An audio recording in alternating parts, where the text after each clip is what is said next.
Assalamualaikum warahmatullahi wabarakatuh. Perkenalkan, nama saya Dimas Rizky.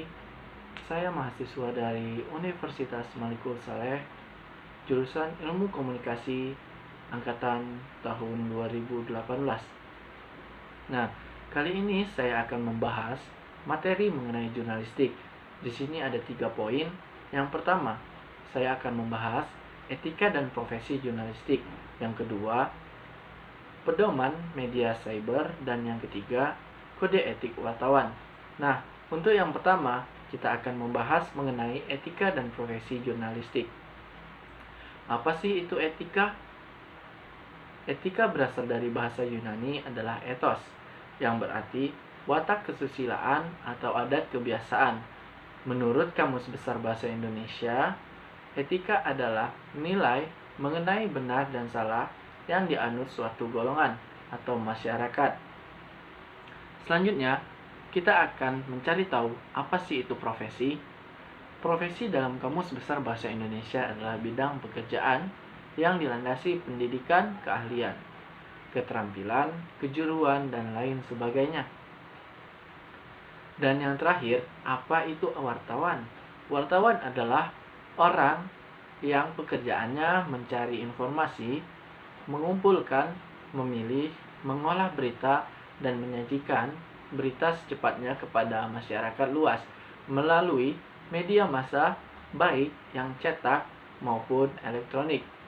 Yang dapat disebut sebagai wartawan adalah reporter, editor, juru kamera berita, juru foto berita, redaktur, dan editor audiovisual. Nah, jadi itu yang dapat disebut sebagai wartawan. Wartawan adalah sebuah profesi seperti halnya dokter, bidan, guru, atau pengacara.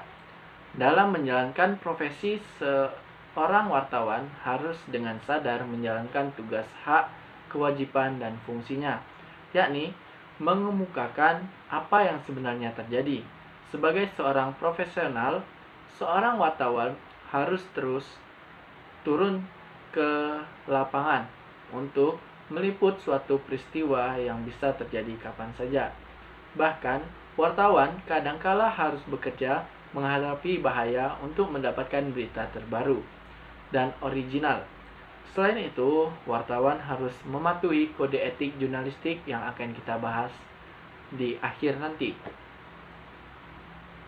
Kode etik jurnalistik, misalnya wartawan tidak menyebarkan berita yang bersifat dusta, fitnah, dan sadis, serta tidak menyebutkan identitas korban kejahatan asusila. Wartawan menghargai dan menghormati hak masyarakat untuk mendapatkan informasi yang benar, tidak hoaks.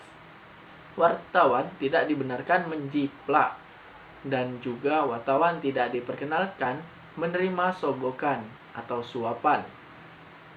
Pers dalam kehidupannya memiliki tanggung jawab yang harus dipikul dalam konteks sebagai media.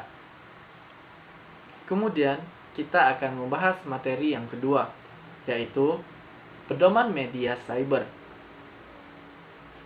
Media cyber adalah segala bentuk media yang menggunakan wahana internet dalam melaksanakan kegiatan jurnalistik serta memenuhi persyaratan Undang-Undang Pokok Pers dan standar perusahaan pers yang ditetapkan oleh Dewan Pers. Media cyber memiliki karakter khusus sehingga memerlukan pedoman agar pengelolaan dapat dilaksanakan secara profesional, memenuhi fungsi, hak, dan kewajiban sesuai Undang-Undang Nomor 40 Tahun 1999. Untuk itu, Dewan Pers bersama organisasi pers mengelola media siber dan masyarakat menyusun pedoman pemberitaan media siber sebagai berikut. Nah, jadi saya akan menyebutkan beberapa pedoman pemberitaan media siber, itu ada 9. Yang pertama, ruang lingkup. Yang kedua, verifikasi dan keberimbangan berita. Yang ketiga, isi buatan pengguna atau user generate content. Yang keempat, ralat, koreksi, dan hak jawab. Yang kelima, pencabutan berita. Yang keenam, iklan. Yang ketujuh, hak cipta. Yang kedelapan, pencantuman pedoman. Yang kesembilan, yaitu sengketa. Nah, jadi itu penjelasan mengenai pedoman media cyber. Dan selanjutnya, saya akan membahas mengenai kode etik wartawan. Kode etik jurnalistik adalah himpunan etika profesi kewartawanan. Wartawan selain dibatasi oleh ketentuan hukum seperti Undang-Undang Pers Nomor 40 Tahun 1999, juga harus berpegang kepada kode etik jurnalistik. Tujuannya agar wartawan bertanggung jawab dalam menjalankan profesinya, yaitu mencari dan menyajikan sebuah informasi. Untuk menjamin kemerdekaan pers dan memenuhi hak publik untuk memperoleh informasi yang benar, wartawan Indonesia memerlukan landasan moral dan etika profesi sebagai pedoman operasional dalam menjaga kepercayaan publik dan menegakkan integritas serta profesionalisme. Atas dasar itu, wartawan Indonesia menetapkan dan menaati kode etik jurnalistik. Saya akan menyebutkan 11 kode etik jurnalistik. Semuanya harap dipahami supaya dapat mengerti materi ini. 1.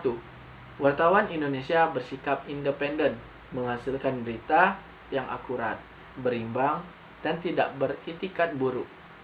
Yang kedua, wartawan Indonesia menempuh cara-cara yang profesional dalam melaksanakan tugasnya. 3. Wartawan Indonesia selalu menguji informasi, memberitakan secara berimbang, tidak mencampurkan fakta dan opini yang menghakimi, serta menerapkan asas praduga tak bersalah. Keempat, wartawan Indonesia tidak membuat berita bohong atau hoax, fitnah, sadis, dan cabul. Kelima, wartawan Indonesia tidak menyebutkan dan menyiarkan identitas korban kejahatan susila dan tidak menyebutkan identitas anak yang menjadi pelaku kejahatan, karena itu sangat fatal bagi seorang anak. Keenam, wartawan Indonesia tidak menyalahgunakan profesi dan tidak menerima suap atau sogokan. Ketujuh, wartawan Indonesia memiliki hak tolak untuk melindungi narasumber yang tidak bersedia diketahui identitasnya maupun keberadaannya, menghargai ketentuan embargo, informasi latar belakang, dan off the record, sesuai dengan kesepakatan. 8. Wartawan Indonesia tidak menulis atau menyiarkan berita berdasarkan prasangka atau diskriminasi terhadap seseorang atas dasar perbedaan suku, ras, warna kulit, agama, dan jenis kelamin dan bahasa, serta tidak merendahkan martabat orang lemah, miskin, sakit, cacat jiwa, atau cacat jasmani. Kesembilan, wartawan Indonesia menghormati hak narasumber tentang kehidupan pribadinya, kecuali untuk kepentingan publik. Yang ke-10, wartawan Indonesia segera mencabut, meralat, dan memperbaiki berita yang keliru dan tidak akurat, disertai dengan permintaan maaf kepada pembaca, pendengar, dan atau pemirsa. Dan yang terakhir, wartawan Indonesia tidak melayani hak jawab dan hak koreksi secara proporsional. Nah, jadi sekian pembahasan materi mengenai jurnalistik. Lebih dan kurang saya mohon maaf. Saya ucapkan wabillahi taufiq wal hidayah. Assalamualaikum warahmatullahi wabarakatuh. See you next video. 死んでいる。